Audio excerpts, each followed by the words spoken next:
Ladies and gentlemen, let's go ahead and get started, please. I'm Dr. Pam Ashmore. I'm the Department Head of Social, Cultural, and Justice Studies. And it is my absolute privilege to welcome Dr. Bruce Hoffman to speak with us tonight. Now, I have to have notes because he's done a whole lot of stuff, all right?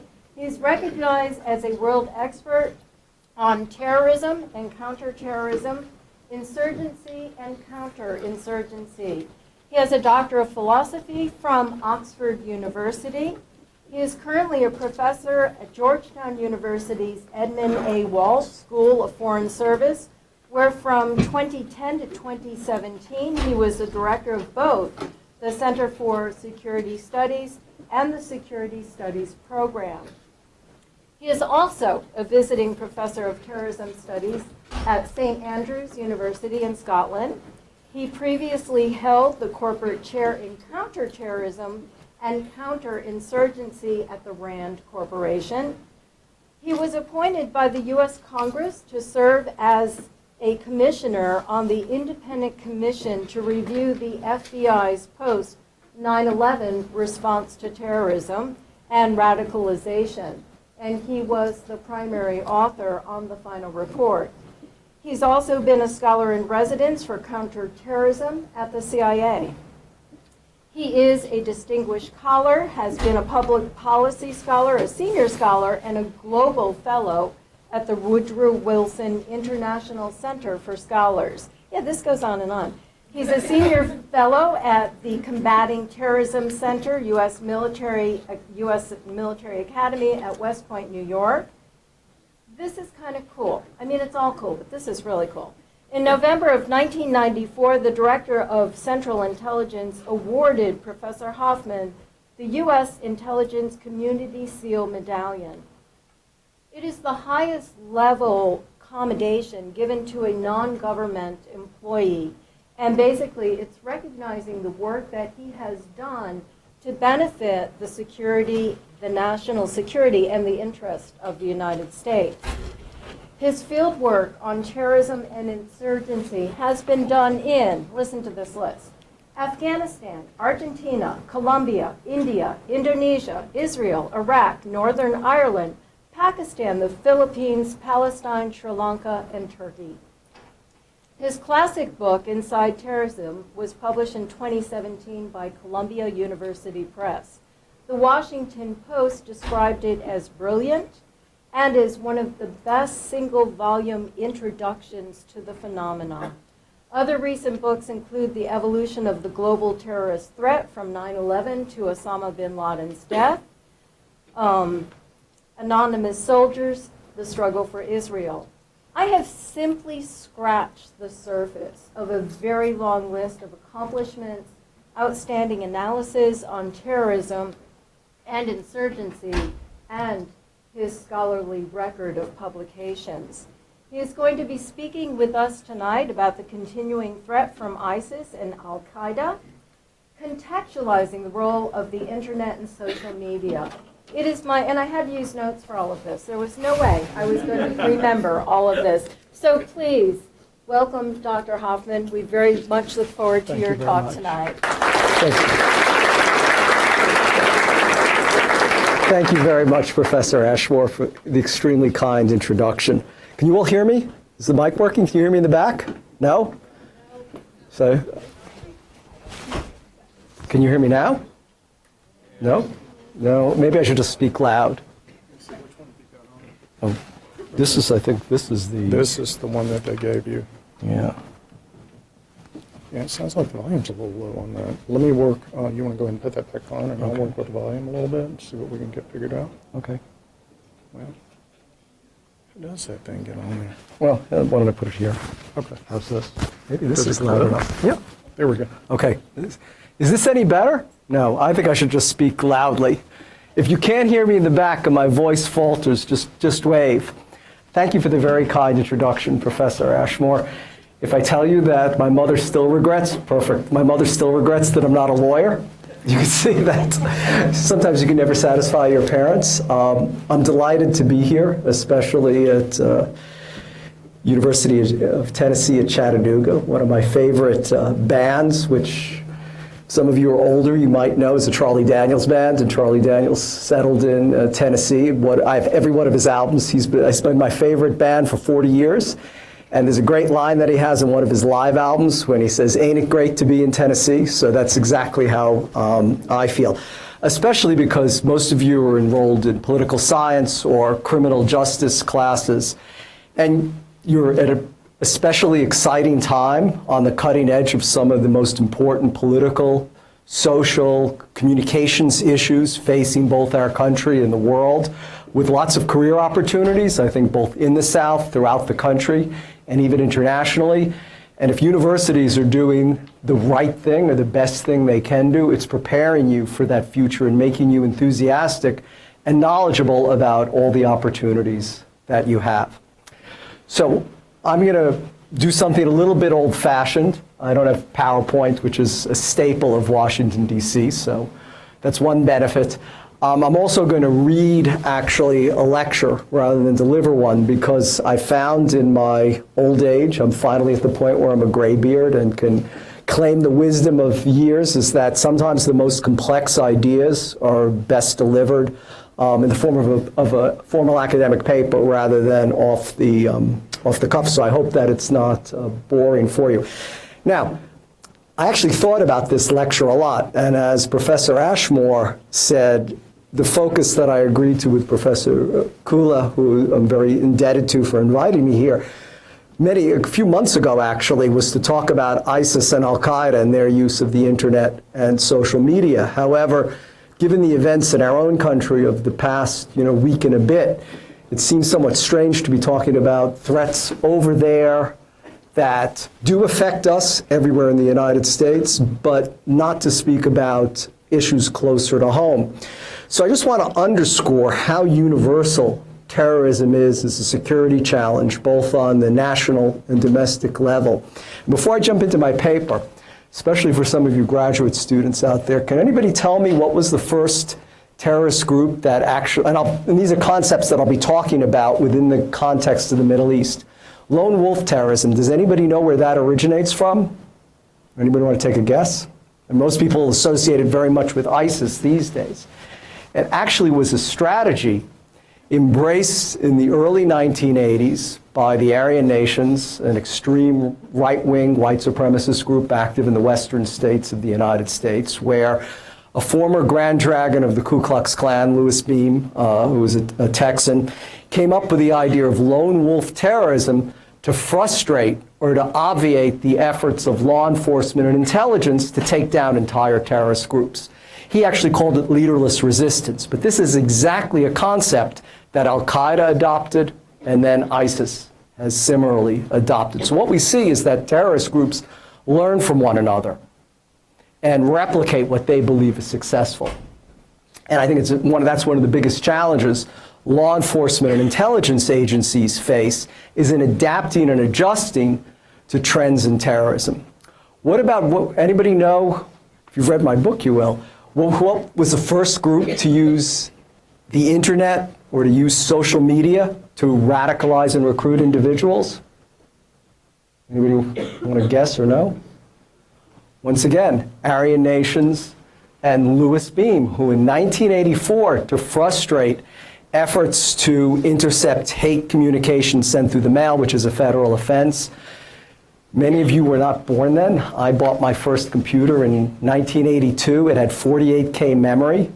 Modems were really sort of cutting-edge technology, and that was one of the techniques and technologies that he adapted in the 1980s to communicate and to radicalize and to recruit people. And we see how, once again, al-Qaeda and ISIS adopted that as well. So I think this underscores that even phenomena or even trends in terrorism that we imagine as being global or as specific to the Middle East or something that happens far away from our shores, many cases what we see, as I said, that terrorism is universal, and there's no country that really is excluded from the anger, the frustration, the alienation, the polarization that give rise often to violent extremism. And it's something, especially in democracies, that we always have to guard against. As Thomas Jefferson very famously said, the price of freedom is eternal vigilance. So let me now, though, shift gears and turn to the subject of the lecture, as I said, agreed on many weeks ago, but I think with relevance, and talk about the threat, the continuing threat from both ISIS and al-Qaeda, contextualizing the role of the internet and social media. Light up the fire on the flowing crowd. Pour grenades on the crusader's head. Don't have mercy until he's broken. This was the encrypted message that a Moroccan-born ISIS operative in Italy received from his commanders in the Middle East via WhatsApp. Although the Italian authorities were able to thwart the series of attacks planned for that country, their French, Belgian, Turkish, German, Swedish, British, Spanish, and American counterparts have been tragically less successful in preventing the succession of bloody ISIS-inspired or directed incidents that have convulsed Europe and less so the United States since 2015. Indeed, according to one compilation, ISIS to date has carried out over 500 attacks in more than 24 countries that, excluding the carnage in Syria and Iraq, have claimed the lives of more than 2,000 persons. There was a time not so long ago when the conventional wisdom was that ISIS's violence would somehow remain confined to the perennially violent and always bloody Levant and Iraq. That wishful thinking was swept aside on November 13, 2015, by the biggest terrorist attack on a Western city in over a decade. With no advance warning, and in defiance of the prevailing analytical assumption that ISIS wasn't even interested in mounting external operations, and indeed lacked the capability to do so, 6 simultaneous attacks killed 130 persons and wounded nearly 400 others. Just 2 weeks earlier, the group was similarly able to perpetrate the single most significant attack against commercial aviation in over a decade. A bomb placed on a Russian charter flight exploded shortly after departing Sharm el-Sheikh in the Sinai Peninsula, killing all 224 persons on board.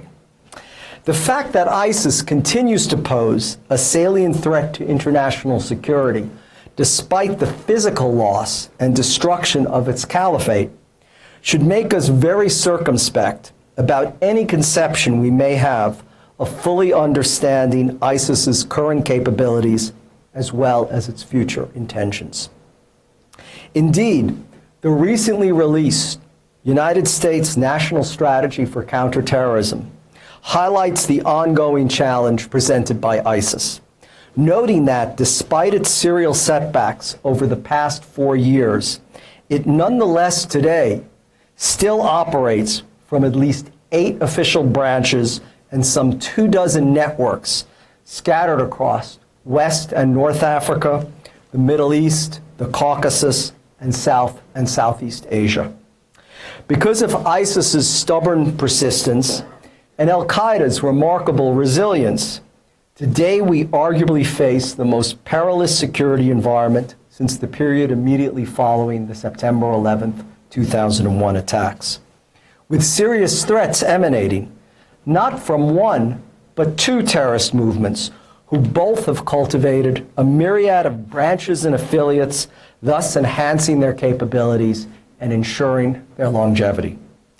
Meanwhile, as U.S. Secretary of Defense James Mattis announced this past January, great power competition, not terrorism, is now the primary focus of U.S. national security, a point reiterated just last month by CIA Director Gina Haspel in a public speech at her alma mater. But as then General Mattis famously cautioned several years ago with respect to the ongoing war on terrorism, no war is over until the enemy says it's over. We may think it's over, we may declare it over, but in fact the enemy gets a vote. Hence, ISIS, alas, is here to stay. at least for the foreseeable future. Some 2 years before the 2015 Paris attacks, ISIS had built an external operations network in Europe that mostly escaped notice. Known as the Amin al-Kharji, or simply as Enmi or Omni, the respective Turkish and Arabic rendering of the word Omniat or security service, this unit appears to function independently of the group's declining military and territorial fortunes.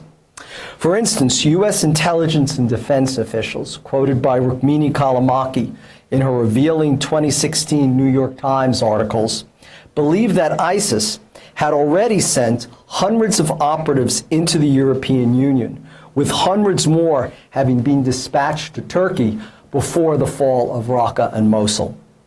This investment of operational personnel ensures that ISIS will retain an international terrorist strike capability on some level, irrespective of its battlefield losses.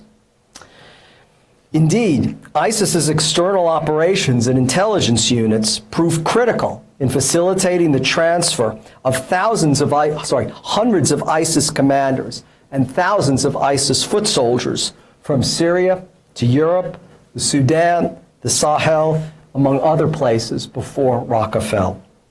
Already in September 2016, ISIS's founder and leader, Abu Bakr al-Baghdadi, had instructed potential foreign fighters who were unable to travel to the caliphate to instead emigrate to other locales where ISIS had established branches and networks. This suggests that these other branches and networks will develop their own external operations capabilities, independent of the parent organization, and themselves present significant future threats, much as al-Qaeda's franchises have over the past decade in Yemen, North Africa, and South Asia, among other places. The involvement of ISIS's Libyan branch in the horrific bombing of a Manchester, England concert venue in May 2017 suggests the realization of al-Baghdadi's diktat. Moreover, in addition to the presumed sleeper cells that ISIS has seeded throughout Europe, there is the further problem of at least some of the estimated 7,000 European foreign fighters returning to their homes. They are only a fraction of the nearly 40,000 persons from more than 120 countries throughout the world who trained in Iraq and Syria under ISIS's banner. What this means is that in little more than 4 years, ISIS's international cadre surpassed even the most liberal estimates of the number of foreign fighters that the U.S. intelligence community believes journeyed to Afghanistan during the 1980s and 1990s, 2 decades as opposed to 4 years, in order to join al-Qaeda at the time. In other words, far more foreign nationals have been trained by ISIS in Syria and Iraq during the past 4 years than were by al-Qaeda in the dozen or so years leading immediately up to the September 11th, 2001 attacks. That figure, in fact, is 8 times the number of foreign fighters who fought in Iraq during the period following the 2003 invasion and preceding the 2007 surge. Although no completely accurate figures are available, one authoritative accounting of foreign fighter numbers presented or prepared by researchers at the U.S. National Defense University reveals the current dimensions of this threat. According to their analysis, no more than 10,000 foreign fighters were actually killed in Syria and Iraq, while some 15,000 were able to flee. About half that number returned to their home countries, where perhaps only a third, no more than 6,000 persons, have either been imprisoned or being actively monitored or surveilled by the authorities. Another 2,500 foreign fighters relocated to the Sudan, and some 2,700 simply migrated to other conflict areas. At least 8,000 ISIS foreign fighters remain in Syria, where the group continues to fight in at least 5 provinces. There is also the not inconsiderable problem of unaccounted foreign fighters deported to third countries whose whereabouts are now completely unknown. Turkey, for instance, deported about 5,000 foreign fighters it had initially arrested, the vast majority of whom have simply disappeared. The challenges that Britain faces with its own foreign fighter cadre illustrates this ongoing threat. About 400 of the 800 Britons who left to join ISIS in the Levant and Iraq have returned to the UK. Of that number, fewer than a quarter have been imprisoned. Meanwhile, British authorities have canceled or revoked the passports of another 150 persons whose whereabouts remain unknown, while Turkey reports that it deported at least 100 British nationals to third countries whose movements similarly remain opaque. The result is a disturbingly hard core of foreign fighters whose movements are completely unaccounted for. The recent trial in Denmark of a former foreign fighter who is alleged to have ties to the ISIS cell responsible for the 2017 Manchester concert attack underscores the challenges that security and intelligence services and law enforcement agencies face in tracking these individuals. This person is of Somali heritage, lived in Britain, held a Finnish passport, went off to fight with ISIS in Syria, and then was arrested in Denmark on terrorism-related charges. That's 5 countries involved in either his presence or tracking him. And indeed, the comparatively narrow geographical demographics of prior al-Qaeda, and unlike the comparatively narrow geographical demographics of prior al-Qaeda recruits, ISIS's foreign fighters cadre includes hitherto unrepresented nationalities, such as hundreds of Latin Americans, along with citizens from Mali, Benin, Bangladesh, and even the small Caribbean island state of Trinidad and Tobago, among other atypical jihadi recruiting grounds. Meanwhile, the danger from so-called lone wolf attacks also remains. The late ISIS commander Abu Muhammad al-Adnani's famous September 2014 summons to battle has hitherto proven far more compelling than al-Qaeda's long-standing efforts, similarly, to animate, motivate, and inspire individuals to engage in violence in support of its aims. Exactly 17 years ago, for example, al-Qaeda's current leader and then number 2, Ayman al-Zawahiri, issued a similar call in his treatise titled Knights Under the Prophet's Banner. Published in a London-based Arabic language newspaper, it explained that, and I'm quoting, "Tracking down Americans and the Jews is not impossible. Killing them with a single bullet, a stab, or a device made up of a popular mix of explosives, or hitting them with an iron rod is not impossible. Burning down their property with Molotov cocktails is not difficult. With the available means, small groups could prove to be a frightening horror for the Americans and the Jews." But al-Zawahiri was using an anachronistic media platform that was in the process of being rendered irrelevant by more immediate and pervasive 21st century technology. And his print message and an obscure newspaper consequently was seen by few and ignored by most. By comparison, al-Adnani's plea over the internet and social media quickly snowballed and has continued to gather momentum since. "If you are not able to find an IED or a bullet," he memorably declared, "then single out the disbelieving American, Frenchman, or any of their allies. Smash his head with a rock, or slaughter him with a knife, or run him over with your car, or throw him down from a high place, or choke him, or poison him." Indeed, despite al-Adnani's 2016 death, his words still resonate, given the cumulative power of the internet and social media, reaching a far larger audience, both faster and more effectively, and thereby creating a self-sustaining echo chamber that al-Zawahiri 17 years ago could never have achieved, much less even have imagined. Using a variety of freely available social networking platforms such as Facebook, Twitter, YouTube, Instagram, and Flickr, among others, terrorist and insurgent groups today have thus introduced an even more direct and personally intimate form of messaging. ISIS has positioned itself at the forefront of this new revolution in terrorist communications. Indeed, since 2014, it has produced and disseminated a succession of increasingly more heinous and grisly propaganda videos of brutal executions and similar depredations that have captured the attention of a new generation of terrorist recruits. These videos and their unrestrained exaltation in violence have attracted many more viewers than Osama bin Laden and Ayman al-Zawahiri's comparatively priggish presentations recanting complex theological treatises or imparting didactic, philosophical, and historical lectures.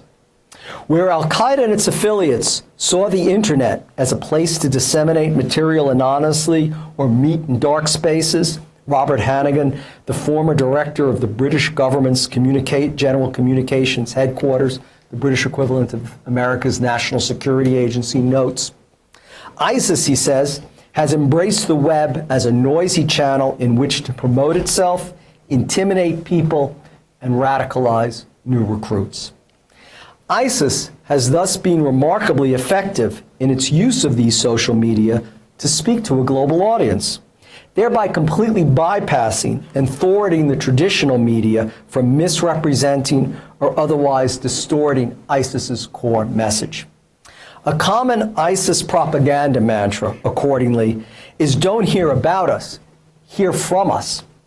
These social media platforms facilitate both ubiquitous and real-time communication between like-minded radicals and would-be recruits, as well as potential benefactors. The phenomena known as narrowcasting, also called niche marketing or target marketing. Gabi Weiman, the renowned Israeli terrorist communications expert, has explained, narrowcasting aims media messages at specific segments of the public, defined by characteristics such as values, preferences, demographic attributes, or their location. Ease, interactivity, networking, reach, frequency, usability, stability, immediacy, publicity, and permanence are all among the benefits to terrorist groups like ISIS, who have nimbly adopted these technologies for their own nefarious purposes. I don't think it is far-fetched to say that the internet is a major reason why ISIS is so successful and so worrying. An unnamed American intelligence officer commented in a May 2016 article in Wired magazine detailing ISIS's mastery of digital media and technology.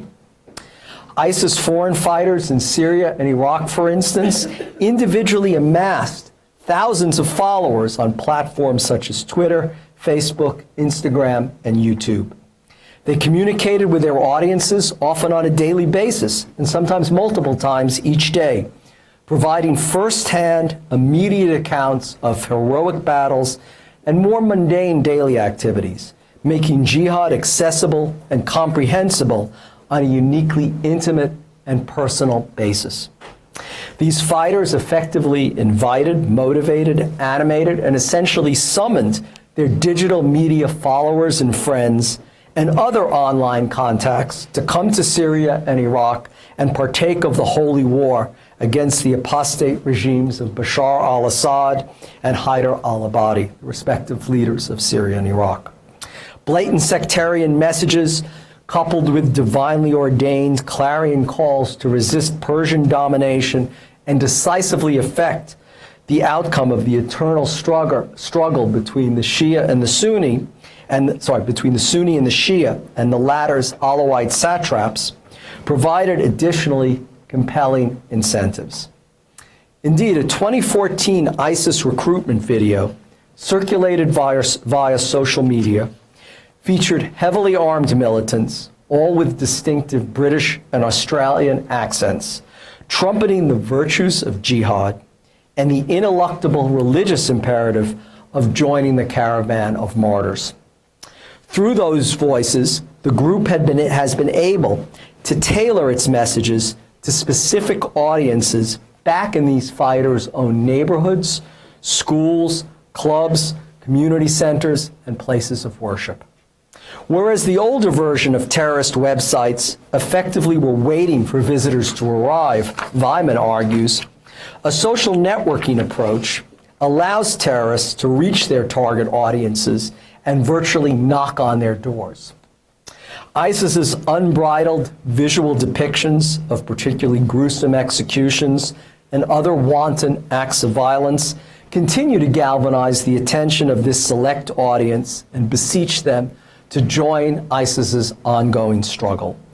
A new generation of celebrity fighters, accordingly, has been created by ISIS to facilitate this process.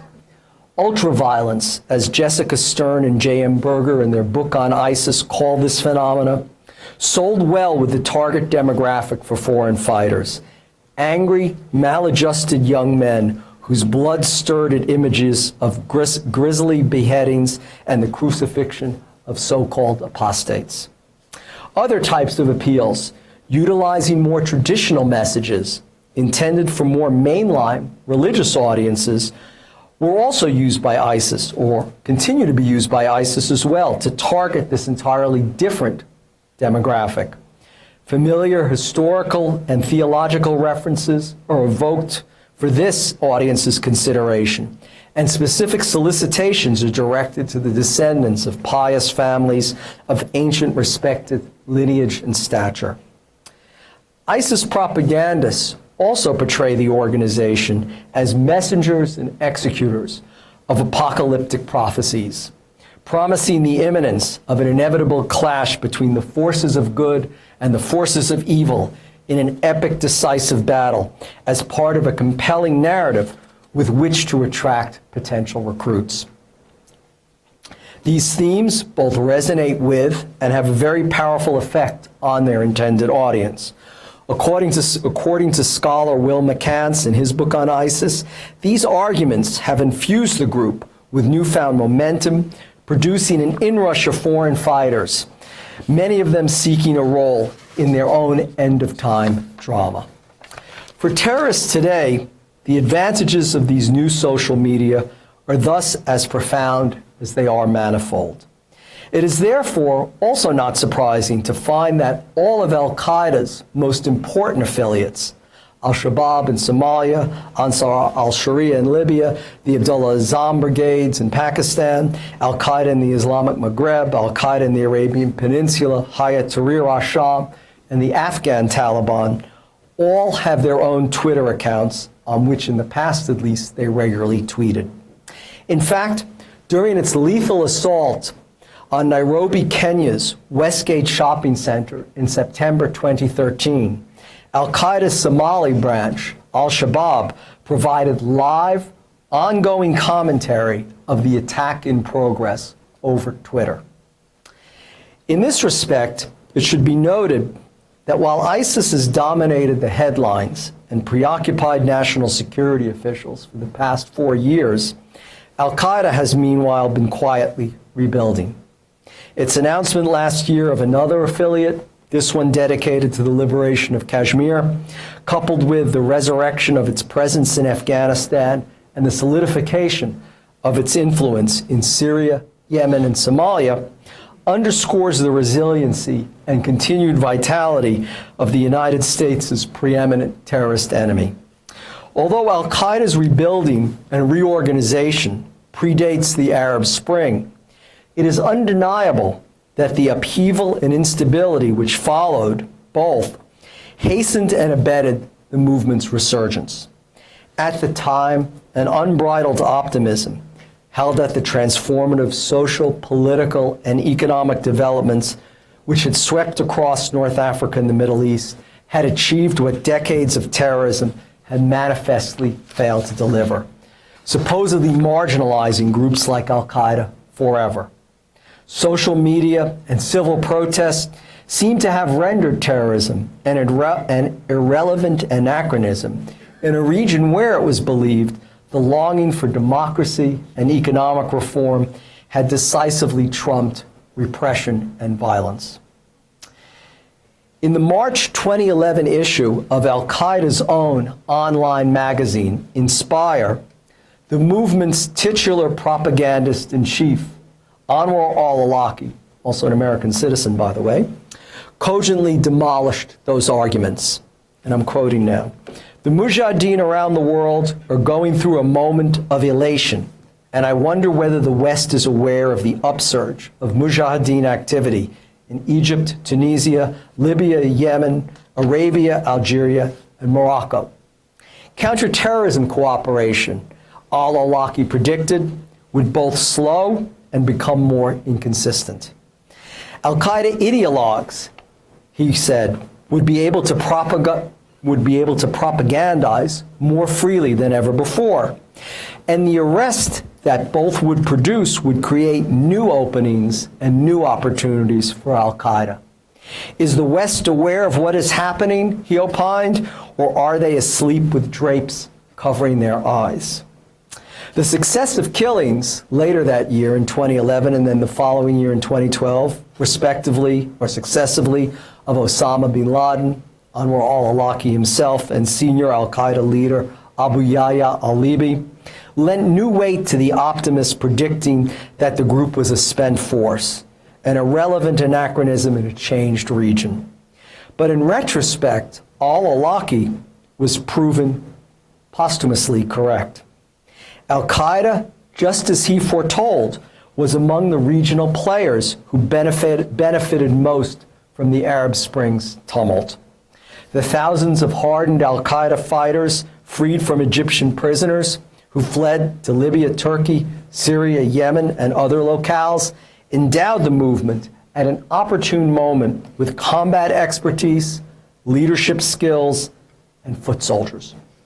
While the military coup that subsequently toppled democratically elected President Mohamed Morsi in Egypt greatly enhanced al-Qaeda's credibility and appeal, validating its new leader, Ayman al-Zawahiri's repeated admonitions to Muslims not to have any faith in Western processes and the sanctity of democracies and elections.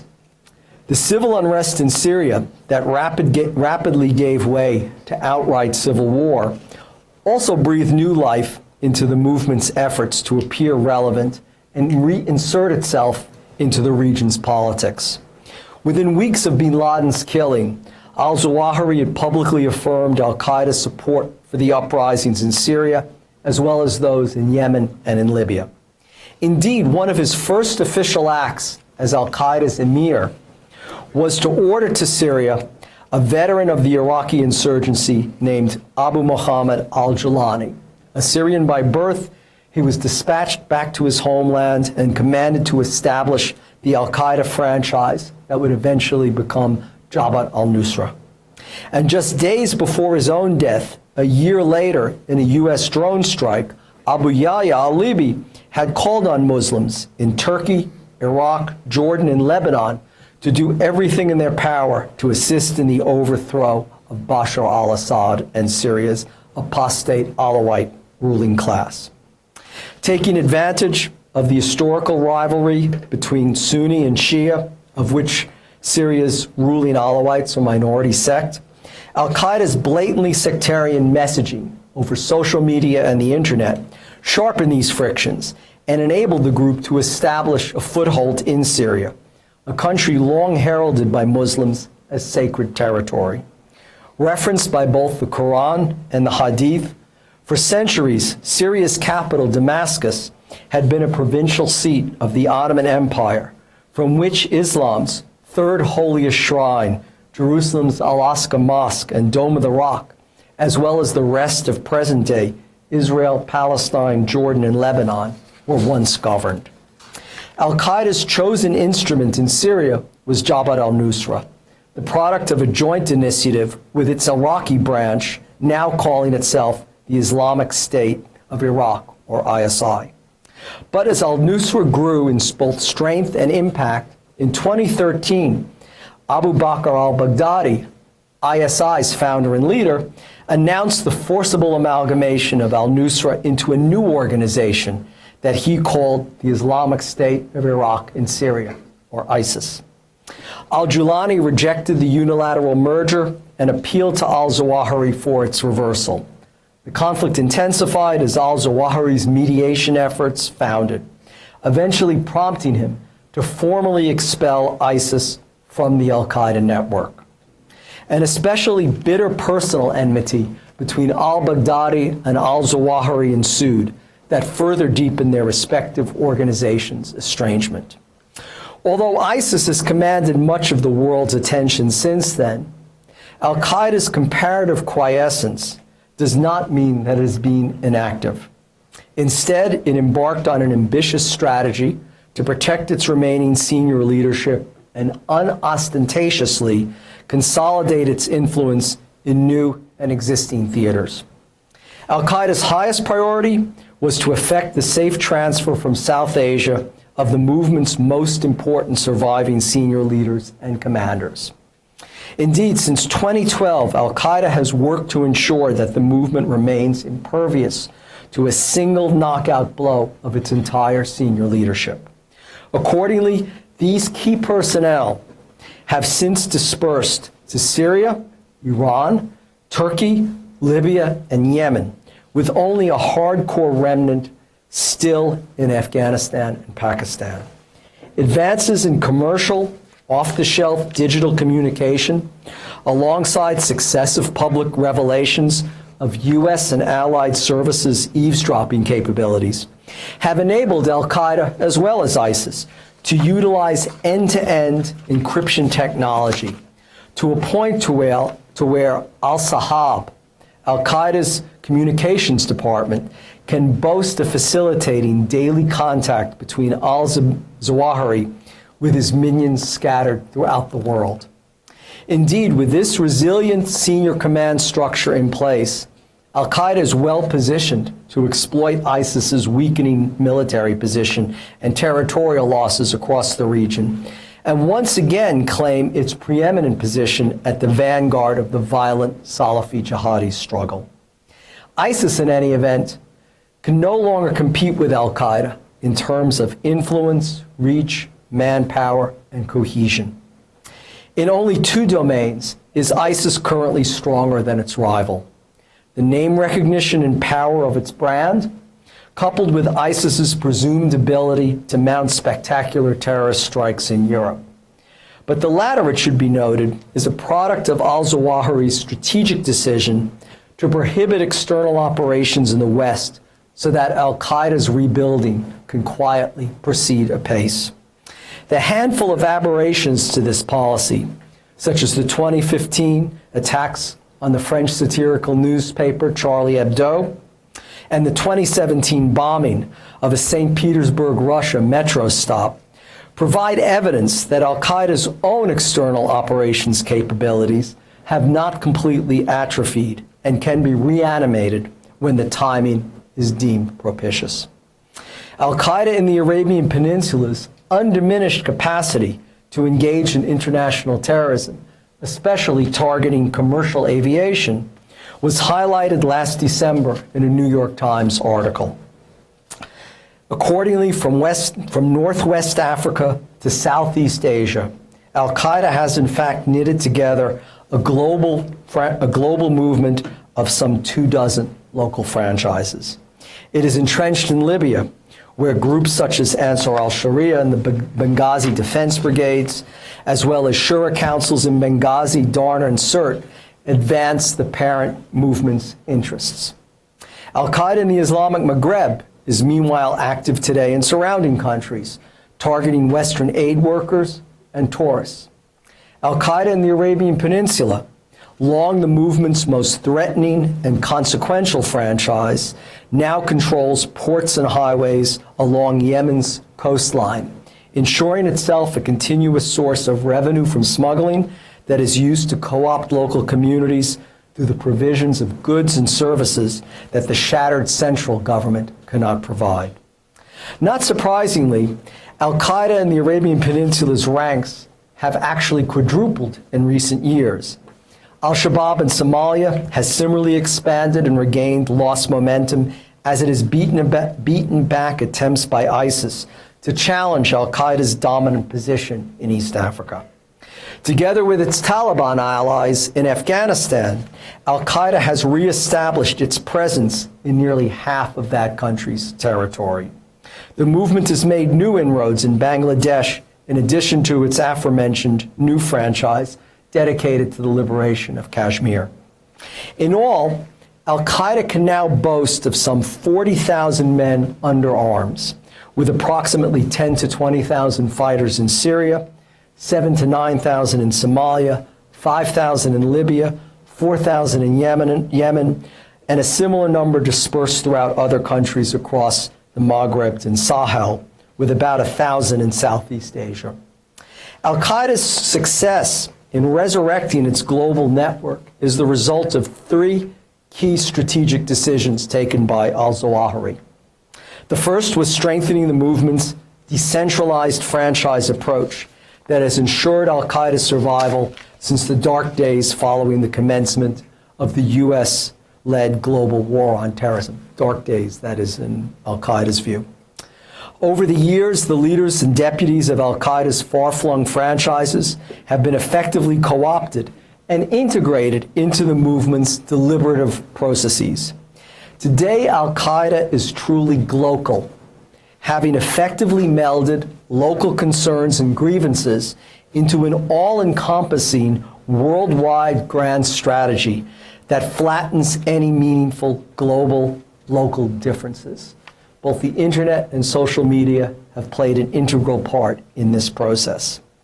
Indeed, the same commercial advances in encryption software that enable al-Zawahiri's communications with al-Qaeda's operatives across the world permit the efficacious exchange of information and orders basically around the globe. The second decision was the order given by al-Zawahiri in 2013 to avoid mass casualty operations, especially those that might kill large numbers of Muslim civilians. At a time when ISIS was running rampant with one atrocity following another, all staged for maximum effect on the internet and social media, the al-Qaeda leader's move was a brilliant strategic gambit. Al-Qaeda, accordingly, has been able to portray itself paradoxically, and this is its own term, as moderate extremists. This is what they call themselves now. A more palatable and acceptable rival, they hope, to the depredations and brutality of ISIS. The fact that al-Qaeda is just as ambitious, but more patient and calculating than ISIS, is thus lost to many who not only actively support and assist al-Qaeda, but seek to partner with what they perversely regard as a more acceptable and indeed reasonable alternative. This development reflects al-Zawahiri's third key strategic decision of letting ISIS take all the heat and absorb all the blows from the coalition arrayed against it, while al-Qaeda unobtrusively rebuilds its military strength and basks in its newfound cachet as moderates in contrast to the unrestrained ISIS. Anyone inclined to be taken in by this ruse would do well to heed the admonition of Theopadnos, a convert to Islam whose previous name was Peter Theocurtis, the American journalist who spent 2 years in Syria as an al-Nusra Front hostage.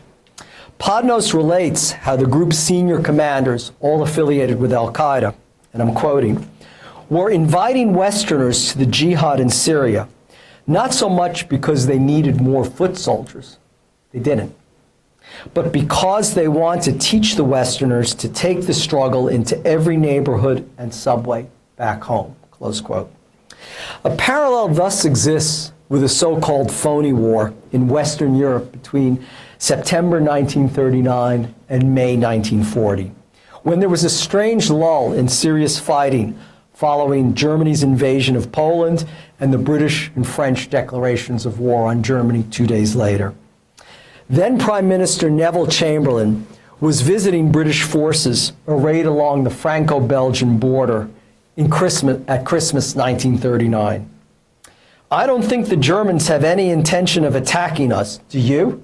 he asked Lieutenant General Bernard Law Montgomery, the future Viscount Montgomery, hero of the World War II Battle of El Alamein, who was then commanding an infantry division deployed along the front. "The Germans," Montgomery said, "would attack when it suited them and not before." It is a point worth keeping in mind as al-Qaeda busily rebuilds and marshals its forces to continue the war against the United States it first declared over 2 decades ago. Okay, let me wrap up now. Regardless of ISIS's future prospects, it has incontestably reshaped the nature of both terrorist communications and operations these past 4 years. This suggests that its impact will be felt and its influence will continue, along with al-Qaeda's, for a long time to come. Terrorism from these enemies in the past came in either one of 2 forms.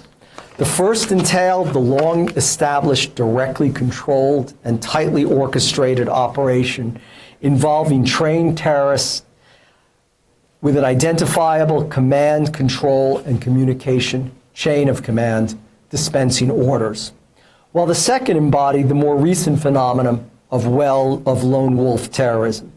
Individuals without any prior formal connection with a terrorist entity who via social media, the internet, and other communications measures are radicalized and encouraged to commit acts of violence independently of, but nonetheless on behalf of or in service to, the aims of the terrorist organizations inspiring them. ISIS, however, has recently perfected a third hybrid option called the enabled attacker. Although this person conforms to the lone wolf model, the terrorist command structure in this instance directly furnishes this independent operative with very specific targeting instructions with accompanying detailed intelligence, both to promote an attack against this particular target set and thus enhance its likelihood of success. Thus, what the FBI calls the flash to bang, the time that it takes a person from the radicalization process to actually picking up a gun or placing a bomb, has been tremendously reduced, making it far more difficult for intelligence and law enforcement authorities to identify, interdict, and thwart a plot.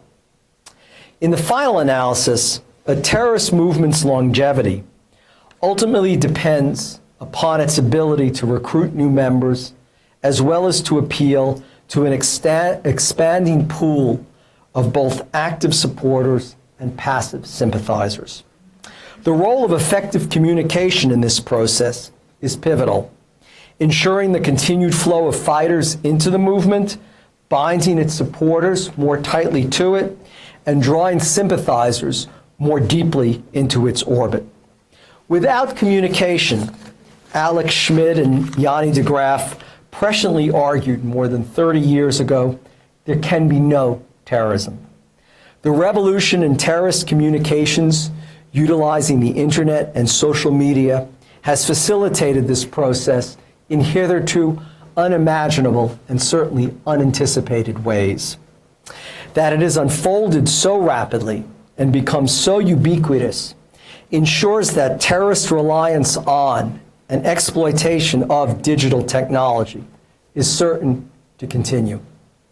Its immensely appealing capabilities and technologically dynamic products will likely become increasingly more sophisticated in quality, content, rapidity, intimacy, encryption, and transmission capacity, and more numerous and pervasive than ever. The implications of this phenomena are perhaps only now beginning to be understood. What is clear, though, is that as terrorist communications continue to change and evolve, so will the nature of terrorism itself. While one cannot predict what new forms and dimensions terrorism will assume during the rest of the 21st century, this evolutionary process will not only continue, but will be embedded and even accelerated by new communications technologies, much as has been the case for more than the past century. Thank you very much.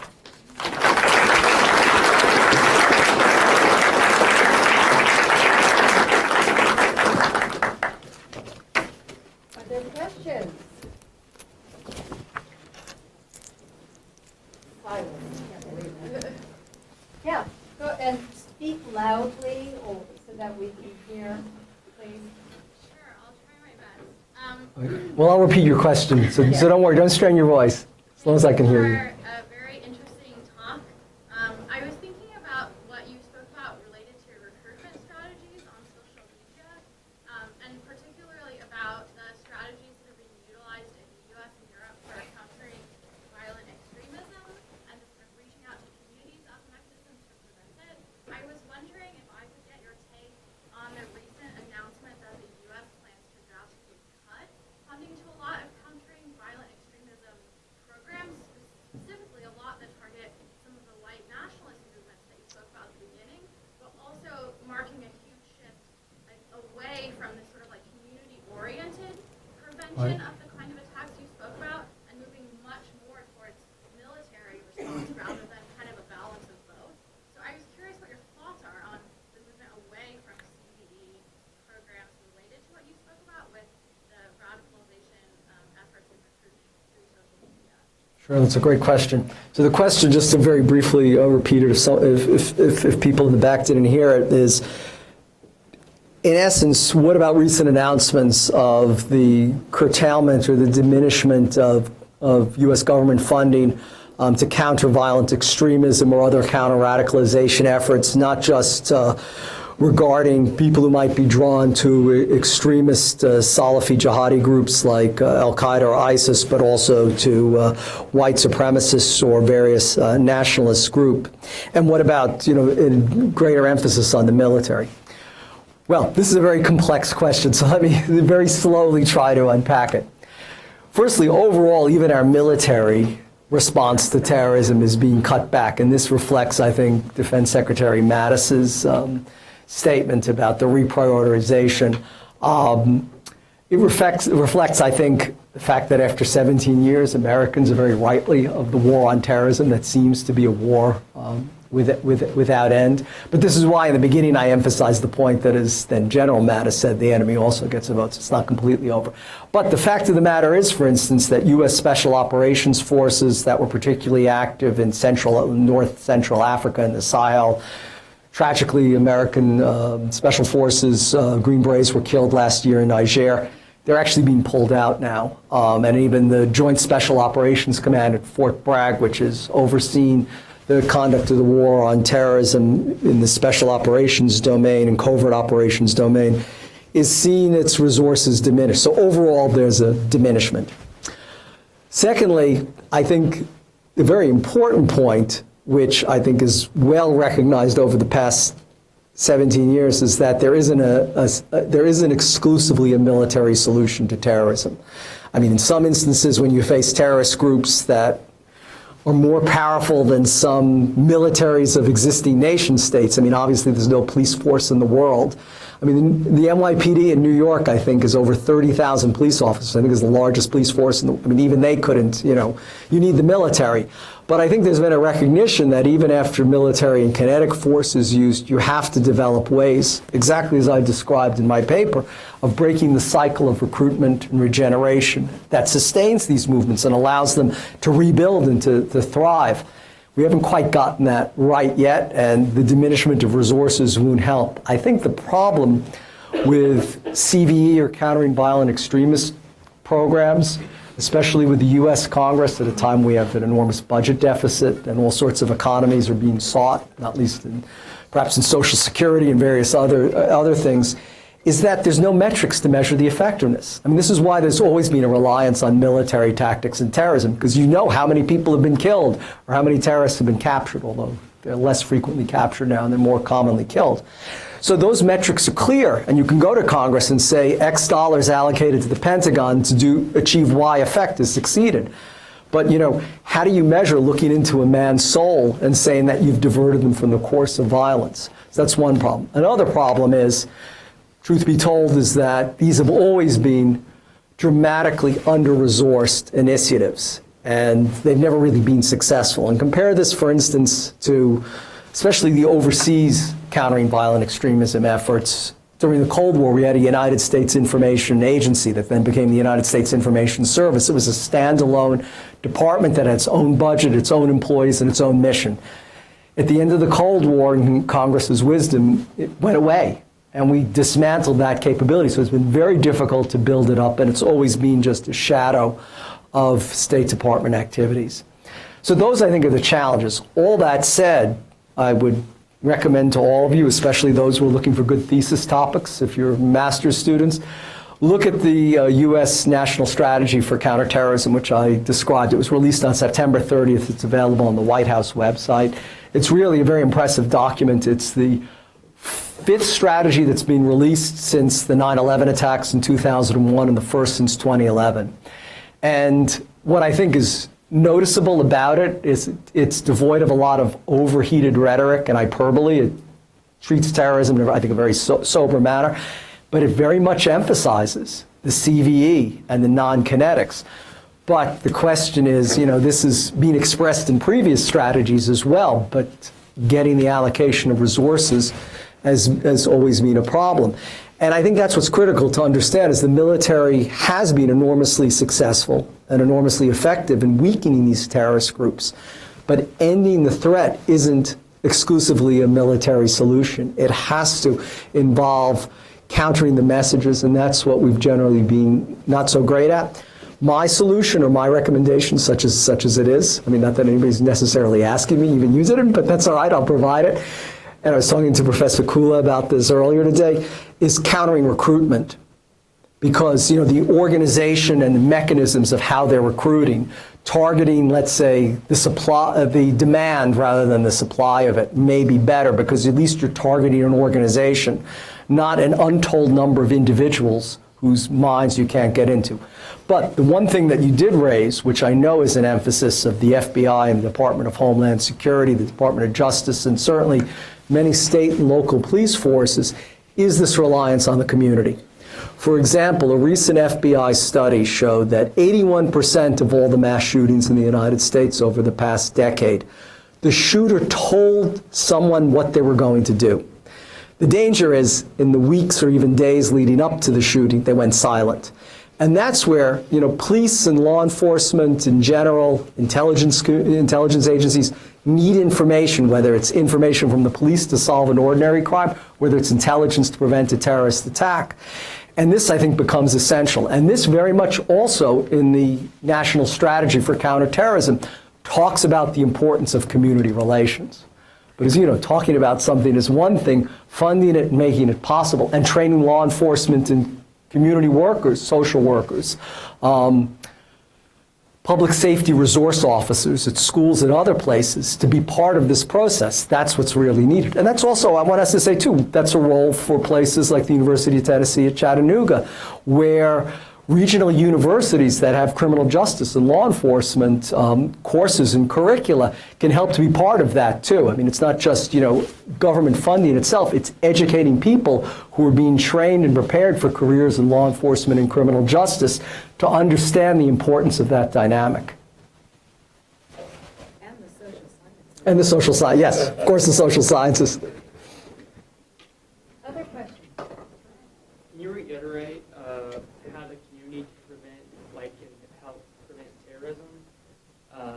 I know you said I know how military can, but how can the community combat it? I know you talked about the social media and stuff can greater empower them, and it's going to help and it's going to help grow them. So how do, like you said, police officers, how do we combat it? Right, so the question is, how can the community be better prepared or assisted in being part of counterterrorism?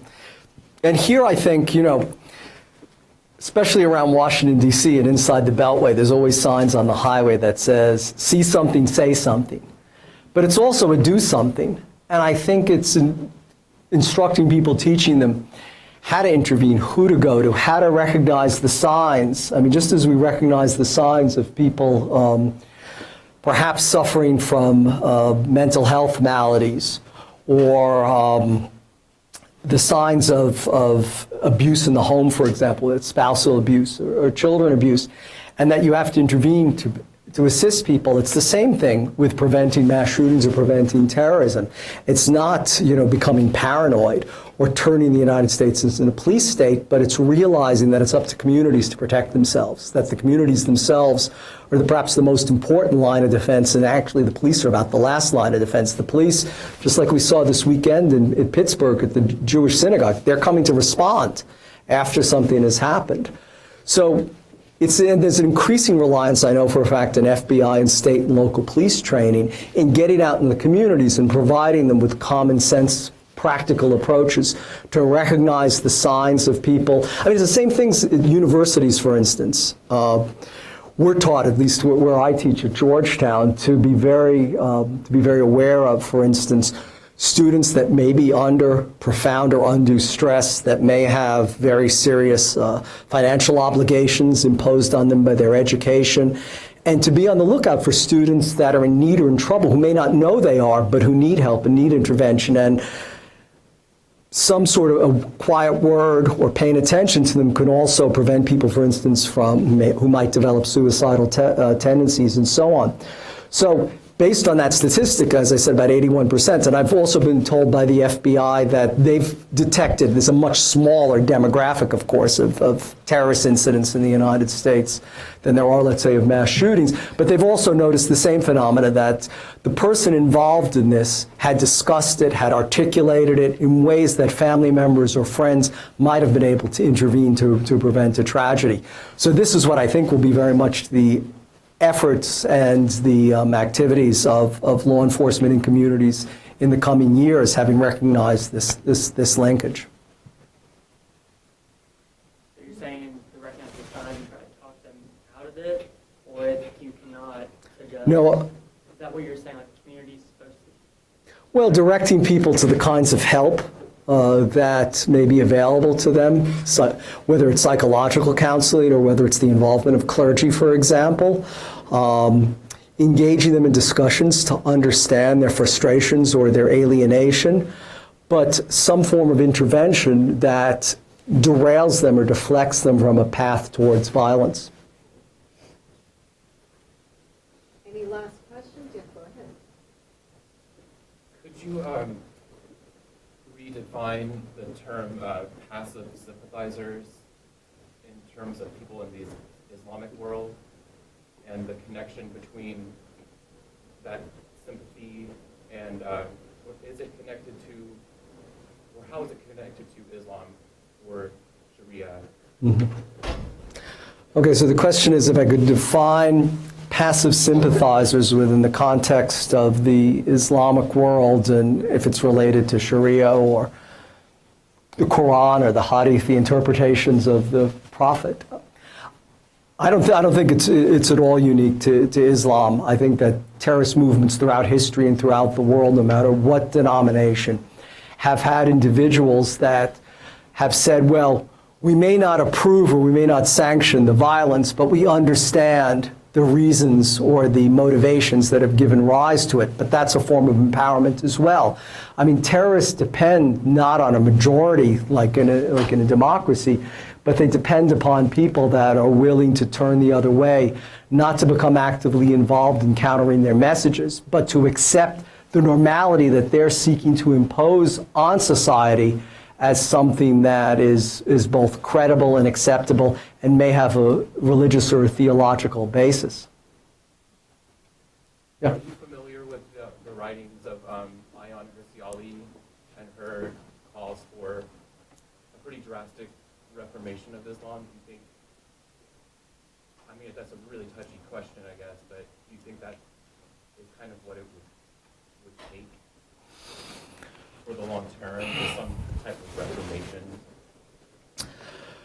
Well, I mean, it's getting a bit out of my lane as a terrorism specialist, sociologically or theologically about the Islamic world. I mean, certainly there are as in all religions, there are malignant trends of intolerance, of hatred that have taken root, of certainly of abuse and subjugation of women, which she was definitely a victim of, and those should be resisted. But you know, it's hard for me to generalize about any religion or any movement. I mean, at the end of the day, I mean, there's two realities. The Salafi jihadi movement, which is an enormously violent one, is a minority movement. Of course, when you're talking about a religion of 200 billion people, that even a small minority becomes very sizable. But secondly, what we also lose sight of, and why I think, going to your question, why it's so important to have the involvement of communities, no matter where the communities are, is at the end of the day, far more Muslims were killed and are being killed by ISIS and al-Qaeda than their stated enemies. That this is violence that's being visited by persons on their co-religionists. And this goes back to the first question about non-kinetic and messaging. Several years ago, a very good friend of mine who I got to know, unfortunately as a result of the tragedy of the September 11th, 2001 attacks, Carrie Lamack, who lost her mother on the first American Airlines flight that crashed into the North Tower.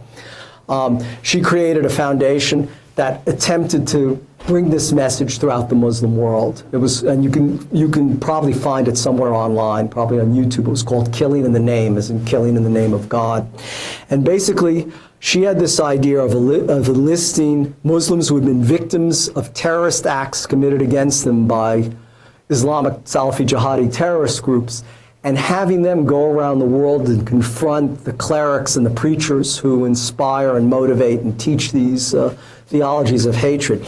And she partnered with someone named Ashraf, who was a man who was basically about to be married at the Marriott Hotel in Amman, Jordan in November 2005, when a bomber belonging to al-Qaeda in Iraq came into his wedding, blew himself up, killed his bride and the entirety of the bride's family. I mean, the bomb blast was on that side of the room where the bride's family was.